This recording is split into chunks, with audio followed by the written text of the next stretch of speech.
El día de hoy hablaremos de uno de los pilares del cine de oro en México, con una historia de vida digna de un guión cinematográfico. Revolucionario, preso, prófugo, cineasta. ¿Quieren saber de quién se trata? Pues hablemos del cine mexicano. Action. Nacido en Coahuila el 26 de marzo de 1904, de madre india de piel roja y padre militar, a la edad de 10 años se va con su padre a la revolución.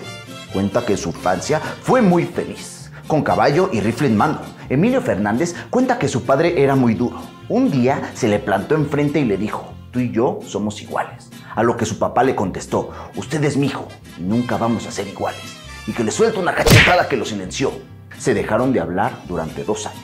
A los 20 años fue encarcelado debido a que participó en el levantamiento de Adolfo de la Huerta contra el gobierno de Álvaro Obregón en 1923. Pero esta insurrección fracasó y que me lo entapa. Le dieron 20 años de cárcel y pues aquí se acaba la historia. Pues ahí nos vemos. No es cierto, ¿qué dijeron? Imagínense que se hubiera acabado aquí, que se hubiera quedado a los 20 años ahí encerrado. No tendríamos grandes películas como Flor Silvestre con Dolores del Río o María Candelaria. Emilio Fernández retrató México desde los ojos críticos de un revolucionario, pero también desde los ojos de un mexicano, enalteciendo el folclore de su patria. Y tampoco tendríamos Oscar. Bueno, al menos no como lo conocemos, ya que se dice que el mismísimo Indio Fernández posó para Cedric Gibbons, el director de arte de la Metro-Goldwyn-Mayer, esposo también de Dolores del Río. Ella fue quien se encargó de, juntarlos. Bueno, nos desviamos un poquito de la historia principal. ¿En qué estábamos? Sí. Emilio estaba encarcelado, pero a los 3 años de su penitencia, con la ayuda de unos amigos militares que habían estado a su cargo, dinamitó una de las paredes de la cárcel. Y así es como huyó hacia los Estados Unidos. Primero fue a dar a Texas, donde se dio cuenta que había mucho racismo. Sí, ¿qué tiene de bueno la tonta Texas? ¿Qué fue lo que dijiste?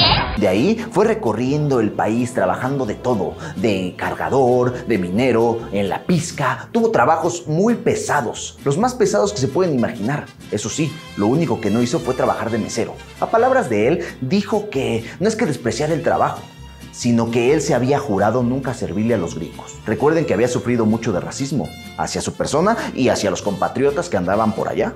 Dentro de esta travesía se encuentra con una mujer que estaba ahogándose. Así es pues que la salva, ¿no? ¿Y cuál fue su sorpresa al descubrir que era la novia de Babyface? El mismísimo Babyface, un gángster de la época. Esto lo llevó a relacionarse en el bajo mundo. Entre ellos estaba Al Capone. ¿A poco no parece una historia de Hollywood? Pues esta es la mismísima historia del Indio Fernández, así es. Bueno, sigamos. En una de las comidas que organizaban los gángsters americanos, conoce a Rodolfo Valentino, un bailarín argentino, que al verlo bailar le dijo a Emilio Fernández que debería de ir a Hollywood. Aquí es el primer acercamiento del indio con la industria. Aún no sabía qué había allá, pero Emilio quería dejar las amistades que tenía porque sabía que no andaban en muy buenos pasos y no quería ser asesinado ni encarcelado nuevamente. Rodolfo Valentino iba a una gira a Nueva York y de regreso se llevaría a Emilio el Indio Fernández a Hollywood. Pero en su visita a Nueva York, que muere de una manera muy extraña. El indio dice que fue envenenado, ya que los latinos sufrían de mucha envidia en el medio, pero es algo que no se sabe con exactitud. El indio acompaña el cuerpo hasta Hollywood y ahí se encuentra con varios mexicanos que habían sido exiliados. Uno de ellos, el señor don Adolfo de la Huerta, con quien había participado en el levantamiento que le ocasionó la prisión. Ya en confianza, Emilio le cuenta a Adolfo que su plan era levantarse en armas de nuevo por el Golfo de Cortés. Seguía con la idea de revolución. Pero Adolfo de la Huerta, quien ahora tenía una escuela de canto en Hollywood, lo hizo recapacitar. Le dijo que México no necesitaba más revoluciones y le mostró el nuevo arte que estaba tomando fuerza. Un arte mucho más fuerte que una ametralladora, que un fusil. Un medio de expresión tan rico que todos los artes y oficios se inclinaban devotamente ante él, para que un hombre tomara una idea y contara una historia. Así es, estaba hablando del cine. Emilio el Indio Fernández se dio cuenta del potencial que tenía el cine de cambiar la mente de las personas, justamente al ver la proyección de Sergei Eisenstein. Hizo lo que pudo para contactar a John Ford. Así es, el mismísimo John fucking Ford. O sea, pues claro, aprendió el oficio de uno de los mejores. Participó en varios filmes en Estados Unidos, pero lo que él quería era comenzar su revolución en México, así es que se retachó pues para acá. Ya en México comenzó desde cero, desde extra hasta bailarín, como lo vemos en esta escena de Allá en el Rancho Grande.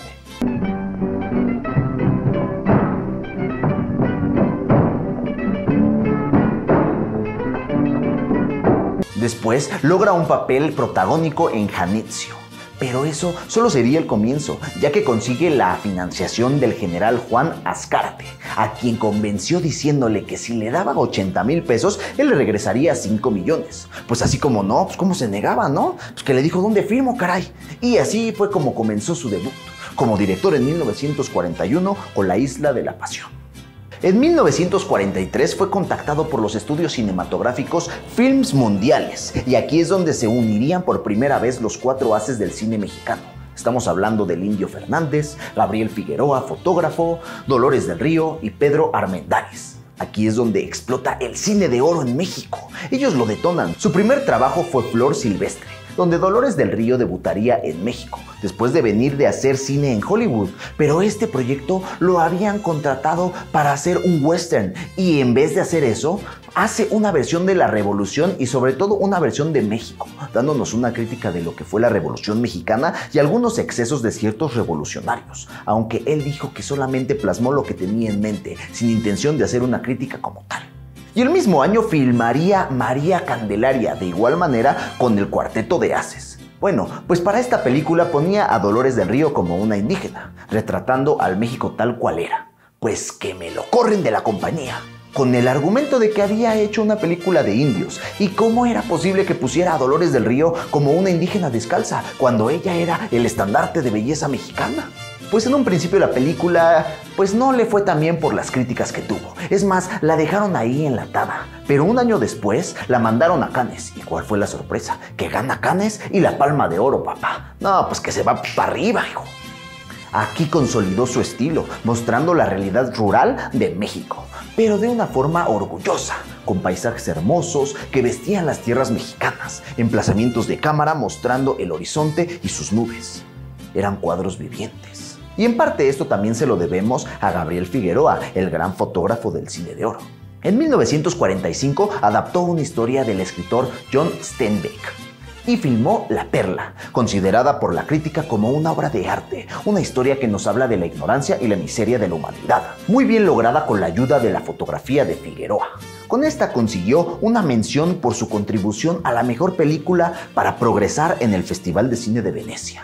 El premio Ariel a Mejor Película, Mejor Dirección, Actuación Masculina y Fotografía. También galardonado por Hollywood y recibió un premio a la Mejor Fotografía en el Festival de Madrid.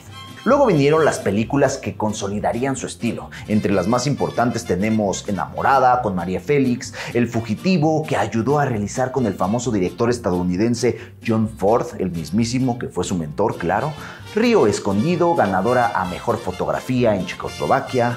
Pueblerina con su entonces pareja, la actriz Columba Domínguez, y La Malquerida. Él abrió el paso al cine campirano.